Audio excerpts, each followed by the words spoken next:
Good morning, all, and welcome to this week's episode of the CEO Momcast. I have with me another guest that I've met through the modern day wife, Kaylee, the CEO behind Blanka brand. I'm not even going to pretend to dive in and explain this because my mind is so completely blown with the concept that you guys have come up with. Especially in today's day and age, it's almost perfect. I'm sure you are exploding, if not going to be. So if you want to tell us how you came up with this concept and everything you can about that, that'd be great. For sure. Well, first of all, thank you so much for having me, Sarah. I'm really excited to be here. Love the Modern Day Wife crew, and by function of that, just love anybody part of their network. So really excited. As you said, my name's Kaylee. I'm one of the founders at Blanka. And I guess like a quick kind of teaser of what we are. Blanka is an all-in-one platform that lets anybody start a branded beauty line in minutes. So before I get into like the nuts and bolts of, how it works and how people can launch a brand, I guess a quick backstory about myself. I have always had a really deep passion for beauty, personal care, wellness, and that was always just a passion of mine. In my career, I started my career in a very corporate setting, eventually moved into the world of startups, building businesses from 0 to 1, and had so much fun doing that.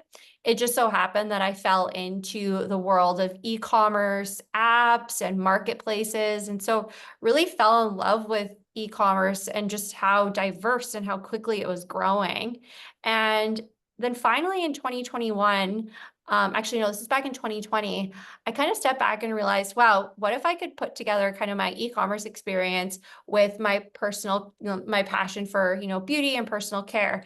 And I set out to launch a sunscreen line.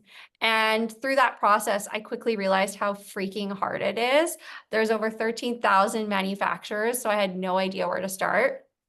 Not to mention, sunscreen is so hard to launch because of it being OTC, like the SPF in it makes it really challenging, but I had no idea. I chose like one of the more difficult products to launch.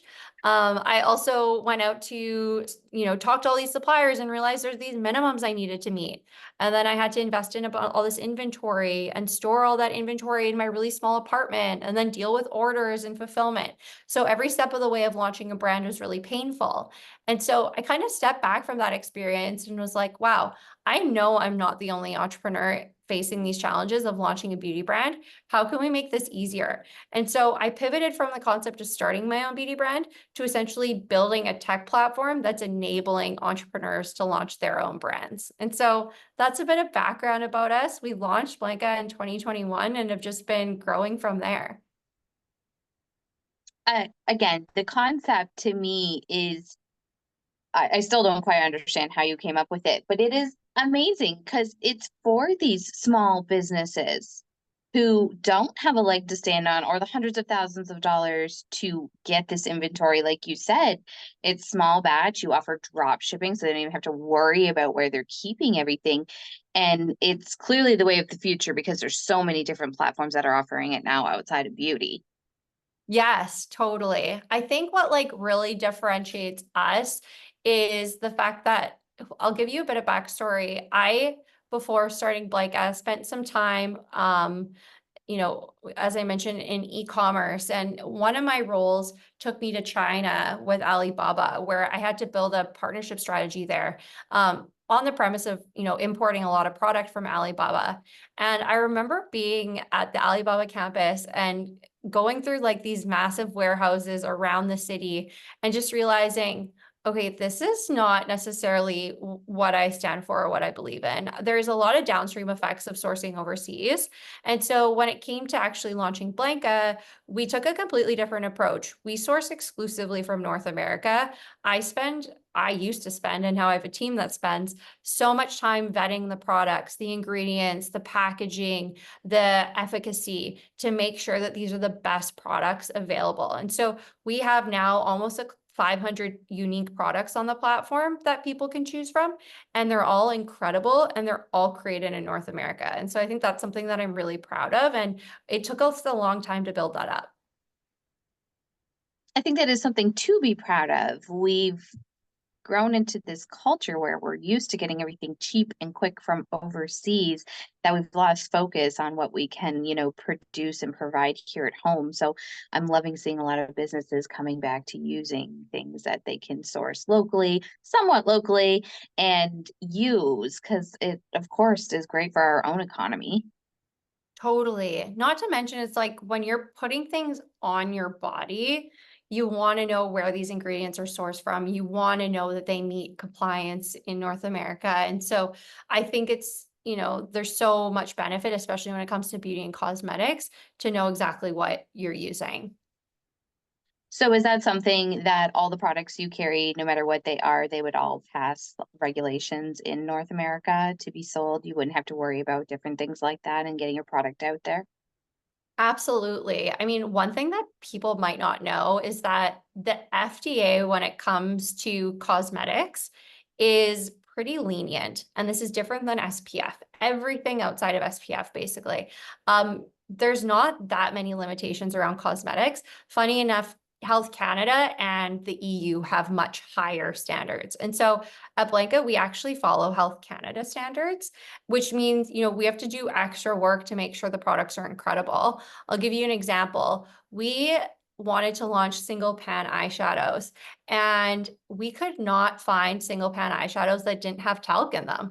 And talc is not an acceptable ingredient by Canadian standards, but it's everywhere in American eyeshadows and with a lot of those manufacturers. And so we found incredible eyeshadows, but they all had talc in them. And it took us months and months and months of digging to finally find talc-free ones in Canada. And I think holding ourselves to that high standard is something that I'm really proud of, because we know that these are ingredients that are good for us. Are you seeing customers coming from outside of North America? Because you did mention European standards. Are you able to meet those as well, or is it strictly North America? Yeah, so we've shipped so far to over 47 countries. And so the majority Oh, are in North America, especially in the United States, but we are globally, geographically, I guess, agnostic. okay. So you talked about your background prior to doing this. What was your education that led you into this? Oh my gosh, I thought I was going to be an accountant. That's so funny to say out loud. I went to business school and then thought I was going to go into accounting, and it was great. Business school is amazing. It kind of helped me build up this toolbox of skills, I would say. Definitely didn't prepare me for startup world, but it did prepare me for the corporate world. I did management consulting a couple years after university, and that's kind of where I learned all about technology. I was on these really large tech implementations, and I'd understand the process of, working with developers and working with product managers to like scope out a project and then go through the phases of implementation. And I'd never run a project before. And so I think that was really great learning. And I think I took a lot of pieces of my corporate experience into my startup world. That being said, the first startup I joined, it was like drinking from the fire hose in terms of learning new tools, new metrics, just the new way of doing.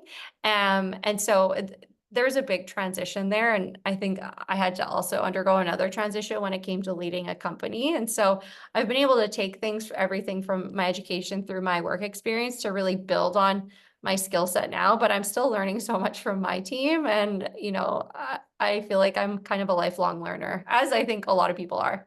Yes, definitely. Um, your company's Canadian, correct?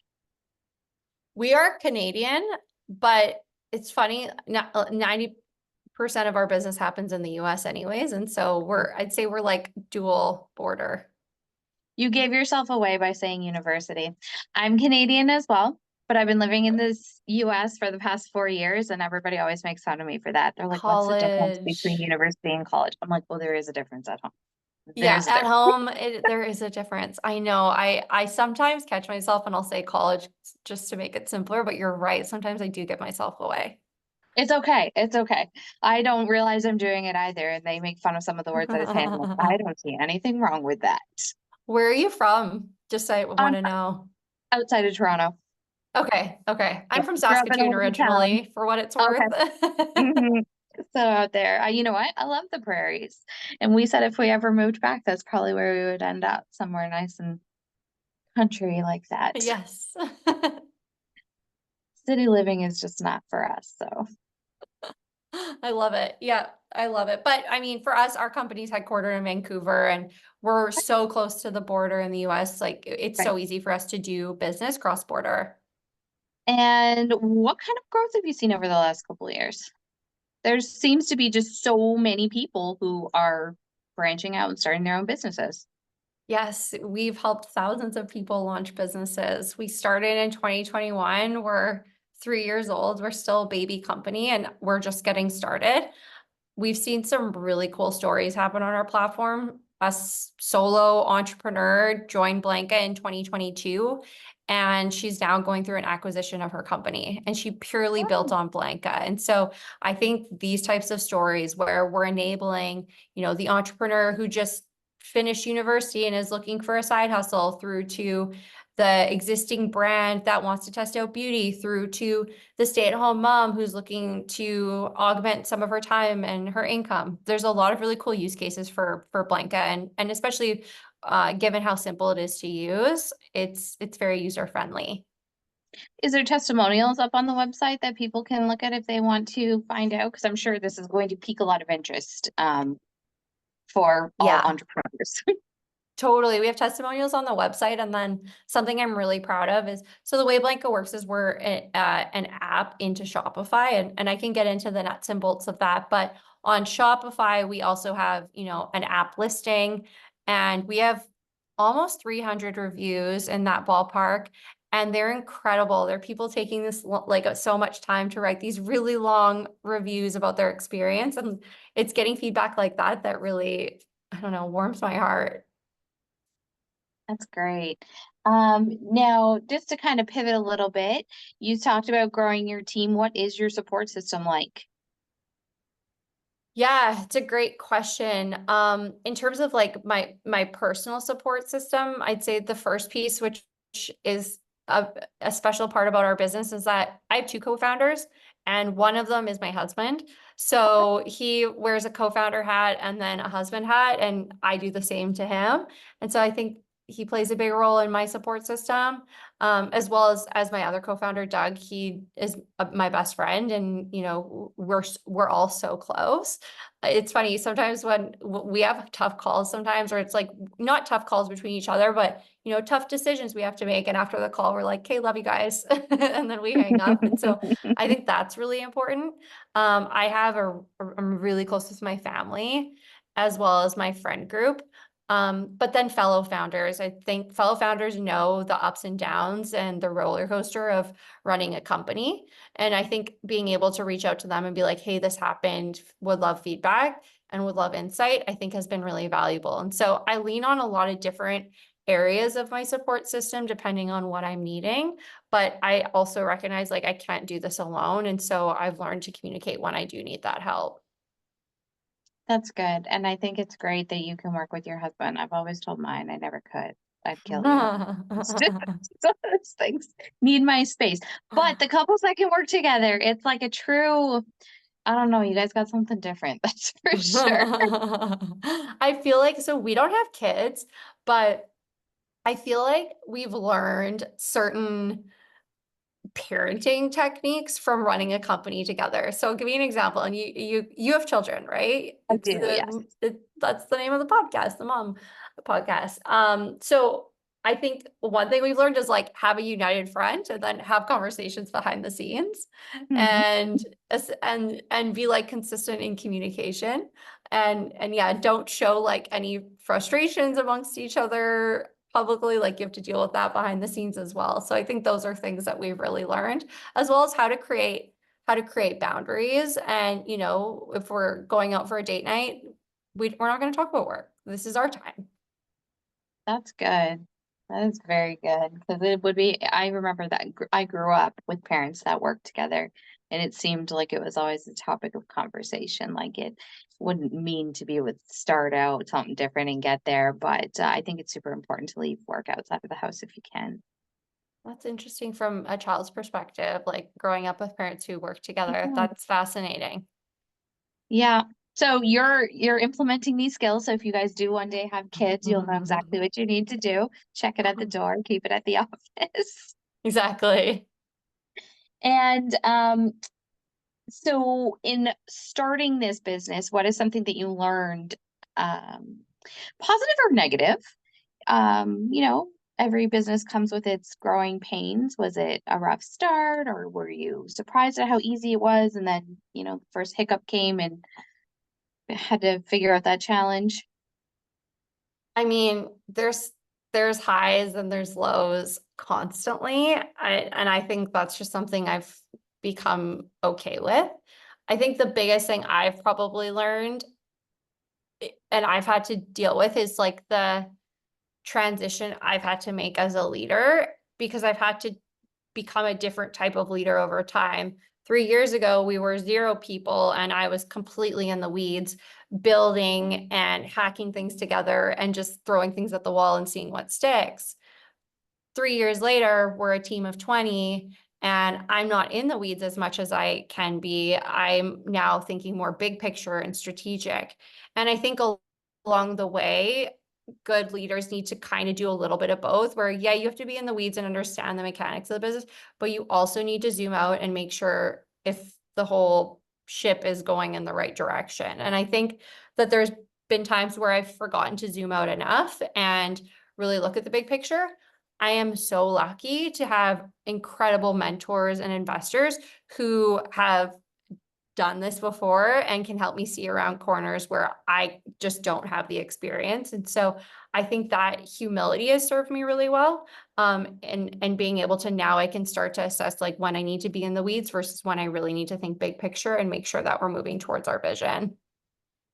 And where do you see the brand going in the next 5 years? Yeah, I mean, I want Blanka to continue building world-class brands. We currently have built some incredible brands in cosmetics and skincare. We're going to continue building in beauty. We actually just launched a hair care line today, but I want Blanka to be the leading platform to building these world-class brands. And I want to build the future Kylie Jenner cosmetics on Blanka.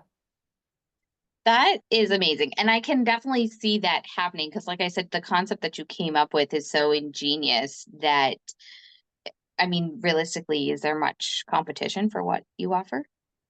No, in terms of what we offer, there's not much out there like this. So I Okay. guess to just give your listeners a bit of context, the traditional way of starting a beauty brand is, all those challenging steps I mentioned where you're going out to all these manufacturers and you're ordering all this product and holding it in person at your house or at a warehouse. And so what Blanka is all of those things automated, essentially. You create an account with Blanka, instantly have access to hundreds and hundreds of high quality SKUs and products that you can upload your logo and brand. And with a click of a button, publish it to your shop or your online store, a Shopify store, an Instagram shop, and sell. And when you get orders from your customers, Blanka will drop ship that directly to the end customer. You never have to touch inventory. Plus, we have no minimums, so people can sell 1 unit of a branded product and we'll take care of the fulfillment. That's amazing. Because it essentially you are allowing anybody to start a brand. Yeah, Somebody exactly. who doesn't have the startup, the business knowledge. Because I think that's a huge holdback for a lot of people. Business loans, the way interest rates are these days, people are not wanting to take the risk or put their whole life savings on the line. So this is a very minimal commitment to get their brand out there. Totally. And there's so many great hacky ways to like get exposure of your brand and like guerrilla marketing. And so we're removing a lot of that risk and a lot of the upfront investment and essentially like enabling entrepreneurship. I love it. I definitely love it. So what is a piece of advice that you would give somebody starting out in your field? It could either be e-commerce or beauty. My piece of advice is get started yesterday. And what I mean by that is don't waste any time trying to finesse your concept into perfection. what we envisioned Blanka to be, in essence has, remained similar, but it has shifted and changed so much only by nature of us starting to build and learning and adapting really quickly. I'll give you an example is we built a ton of features that we thought we might need for the platform and quickly realized that those were never going to get used. And rather than finishing out those features, we just stopped, moved on, started talking to customers and building for exactly what they needed. And I think that that was such a great learning for us so that we didn't waste time finishing components of our app that people never needed. And so my advice is whether it's a D2C brand, it's a services business, it's a tech company, start immediately, start talking to prospective customers and really understand what they're looking for so you can learn quickly, but don't delay and don't procrastinate because I feel like that's the worst thing to do when you're trying to start a business. It's like you're speaking to my soul. I'm such a procrastinator. It's a problem. I know it is. And I always have to-do lists, and then it's like, oh, it'll still be there tomorrow. But you are right, because why put off today what you could, yeah. It's hard sometimes. I mean, sometimes I have friends who are thinking about starting businesses, and sometimes I'm like, just go claim the Instagram handle. Just do that one thing. Right. Take the first step, and it could be as small as that. And I think there was this advice somebody gave me once where it's like, if it feels like something is going to be so painful to do, just sit down and give yourself 10 minutes to start. Because once you get into the first 10 minutes, you start to roll and things are happening. But it feels so overwhelming to get started. So just tell yourself, I'm only giving myself 10 minutes. We'll see how it goes. And I think that advice really helps too. For sure. And that is true. That's the most overwhelming part, because usually once you come up with a game plan, it's like it's not going to be as hard to tackle as I thought it was. Exactly. And what are some trends that you're seeing? I mean, we're about halfway through the year, so it could be even going into 2025, something that'll be coming up. Yeah, I'd say when I think about e-commerce and direct to consumer brands, I think that high quality products and fast shipping, those are just status quo table stakes. Every brand needs to have that. I think the trend that I'm seeing that really defines a successful business in the D2C world, and this isn't just beauty, this is any business, is having a really, really strong narrative around your brand and building your audience and your loyal customers. And I think that being paired with this movement towards more micro brands, we're moving away from like those big CPG companies. People care about who they're buying from, they care about the why. And so I think that's a big trend that I'm seeing and that we'll continue to see. I agree with you on that. I think people like discovering new brands and trying new things more so than ever these days. Totally. I mean, I do. Now, Kaylee, you were sent to me as a guest for the upcoming event. Are you going to be in Arizona next month? Yes, we're just confirming that right now, actually. All right. I will see you there then. And for all my listeners, please feel free to check out the website. There's also the Instagram page for Blanka Brands. And of course, all the information will be up on my website. So you can just quickly follow the links if you're interested. If you're an entrepreneur at heart and just didn't know how to go about it, here's your way. Yes, and I think I'll send you some goodies and discount codes as well so that you can share those. That'll be excellent. Thank you so much, Kaylee. Thank you so much for having me.